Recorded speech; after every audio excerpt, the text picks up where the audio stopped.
目前这个云林大溪润丰国小邀请到国乐老师林秀山来开这个国乐的社团。这老师除了来上课，马上这个弦啊、甲品啊，和学校小朋友第一届接触到国乐的乐器，拢真兴奋。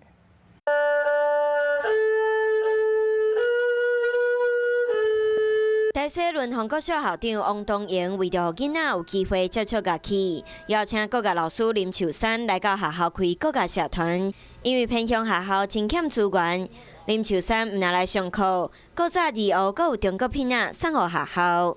我想说开办大家这个经费很欠缺，所以我就先抛砖引玉。学生啊，透过这个国乐可以练习到合群合奏，也可以培养自己的一个兴趣。 大部分的囡仔拢是头一摆接触国乐的乐器，伊嘛真期待家己会当学会晓。乐的音乐好像声音很好听，很悦耳，所以我想要也拉出这种声音，吹出这种声音给大家听。